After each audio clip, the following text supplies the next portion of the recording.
Bonjour, merci d'avoir cliqué pour regarder cette vidéo. Aujourd'hui, une recette de cookies simplissime, inratable, très rapide et néanmoins délicieuse. Deux ingrédients de base, vous pourriez ajouter ce que vous voulez. Donc une recette sans gluten, sans lactose, sans œufs et même sans poudre à lever. Vous avez simplement besoin de flocons d'avoine. J'aime bien prendre personnellement des flocons d'avoine bio. Vous pouvez prendre avec ou sans gluten, vous choisissez vos options. Et des bananes. Je vais vous montrer que c'est une recette super simple. J'aime pas des fois m'embêter en cuisine. On croit que c'est toujours compliqué de se faire à manger, de faire quelque chose de bon, que ça va prendre des heures en cuisine. Je vais vous démontrer aujourd'hui que je vais y aller vraiment un peu au pifomètre. Je sais que c'est plus ou moins une banane pour une poignée de flocons d'avoine. Je vais faire une quantité. Vous voyez que j'ai des bananes plus petites que d'autres, donc je vais un petit peu adapter en fonction de ça, voir la consistance que je veux. C'est une recette super agréable à faire aussi avec les enfants. Ils aiment bien aussi mettre la main à la pâte. Donc, sans plus attendre, c'est parti. Vous allez simplement, évidemment, peler vos bananes. Si vous préférez, pour vous simplifier la vie, n'hésitez pas à l'ancienne méthode. Moi, je vais le faire à l'huile de coude et écraser mes bananes à la fourchette. Si vous préférez, vous êtes pressé, n'hésitez pas à le faire dans un blender. Vous gagnerez du temps. Donc, je vais vous rejoindre une fois que j'aurai pelé toutes mes bananes. Donc, je vous ai parlé de le faire à la main ou au blender. Troisième option, si vous avez un mari qui est gentil, que les bras servent à quelque chose, ça vous aidera peut-être à accélérer le processus. Merci Francis. Donc voilà, me voici de retour avec mes bananes cette fois clairement battues. C'est pas grave si un peu de grumeaux, ça ne va pas être aussi liquide que dans un blender. C'est sympa aussi d'avoir des petits morceaux de banane dans vos cookies. Vous verrez. Donc voilà le volume que j'ai. Vous pouvez aussi vous dire volume de banane et puis un volume équivalent de flocons d'avoine. Donc là aussi, comme je vous l'ai dit, j'aime pas me prendre la tête en cuisine. Si j'ai décidé oui, mais je vais vraiment vous démontrer aujourd'hui que c'est pas compliqué de cuisiner, que pour les personnes même novices, c'est pas difficile de s'y mettre et pas besoin de savoir cuisiner et d'être un grand chef pour manger quelque chose de bon et de savoureux, sain pour votre santé. C'est accessible absolument à tous. Règle de base en cuisine, on peut toujours rajouter et pas enlever. Donc je vais être un petit peu prudente avec mes flocons d'avoine, en mettre une certaine quantité que je vais incorporer à mes bananes. Il faut que ça me donne une pâte qui soit facile à travailler juste pour faire évidemment ces cookies. Il faut que l'appareil soit humide sans être complètement détrempé. Donc là, vous le voyez, je pense que j'aurai de toute façon besoin de mettre un peu plus de flocons d'avoine à ma préparation. Donc je vais rajouter un peu.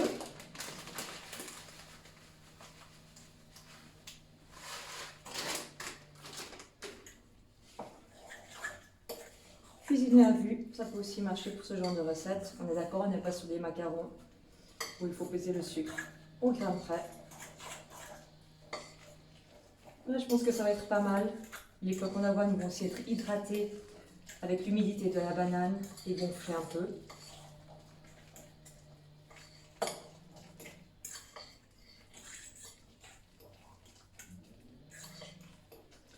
Je pense que là, je vais rajouter un tout petit peu et on sera bien.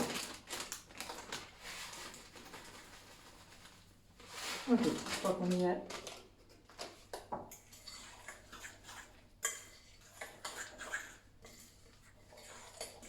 Super, j'ai la consistance que j'aimerais obtenir. Si vous le souhaitez, vous pouvez donc vous arrêter ici avec simplement la banane et le flocon d'avoine. Si vous aimez les épices, je vous recommande de mettre de la cannelle et pourquoi pas une tombée de muscade. Je prends personnellement de la cannelle de Ceylan bio. Là aussi, j'aime beaucoup la cannelle. Environ une demi-cuillère à café de cannelle et juste une pointe de muscade. Vous pouvez aussi mettre du gingembre. Dans tous les cas, gingembre et cannelle, de super aliments, de super épices. La cannelle aide aussi à réguler votre glycémie parce qu'elle abaisse le taux de sucre dans le sang. Et là, on a que des sucres lents avec les bananes et les flocons d'avoine qui se digèrent lentement. J'ai la base de ma recette. Je pourrais m'arrêter ici. Je peux faire soit mes cookies nature ou soit rajouter par exemple, j'ai ici des mûres blanches ou des raisins secs. Je peux diviser ma pâte en deux ou en trois, faire une portion nature et une portion de chaque. Vous pouvez évidemment mettre ce que vous voulez. Ça peut être des cranberries, des canneberges séchées. Si vous voulez mettre des oléagineux, des noix, pourquoi pas. Pour les plus gourmands, des pépites de chocolat, à vous de choisir. Vous allez voir, c'est une super recette. Je vais passer au dressage. N'oubliez pas de préchauffer votre four à 180 degrés. Je vais prendre une plaque que je vais recouvrir de papier sulfurisé et former mes cookies. Voilà, donc j'ai incorporé dans cette partie mes mûres blanches à ma préparation. Même pas besoin de cuillère, je prends ma fourchette et je vais préparer mes cookies.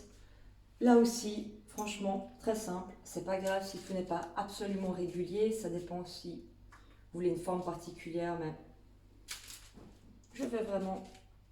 J'aime bien la variété. Et voilà le travail, je décide de faire donc deux saveurs de mes cookies. Ici la version avec des mûres blanches et de ce côté les versions avec les raisins secs. Je vais les mettre au four à 180 degrés. Vu la taille que j'ai faite, donc vous avez vu on n'est pas dans la régularité et dans la perfection, ça ne change pas le goût. Je vais déjà les mettre 20 minutes à 180 degrés dans le four préchauffé. Et regardez le résultat, ce sera entre 20 et 30 minutes. Je vous dis à tout de suite. Vous n'avez pas aidé comme ça sent bon dans ma cuisine. Donc voici le résultat final. Voici la tournée avec les raisins secs et l'autre avec les mûres blanches. Je vais pouvoir les mettre dans des plats ou dans des boîtes. Ça se conserve assez longtemps au frigo de préférence. Et voilà, vous avez la recette pour mes cookies à la banane et au flocon d'avoine. C'est des glucides à digestion lente. C'est un super encas pour la satiété.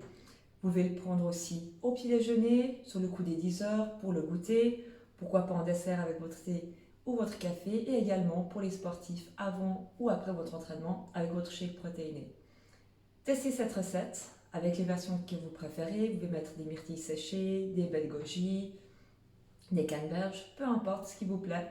Testez et dites-moi ce que vous en pensez. Je vous en prie, goûtez-la parce que je vous assure, c'est un régal. Moi, je vais en prendre 2 ou 3 parce que je ne vais pas résister et je vais aller m'entraîner. Je vous dis à très bientôt.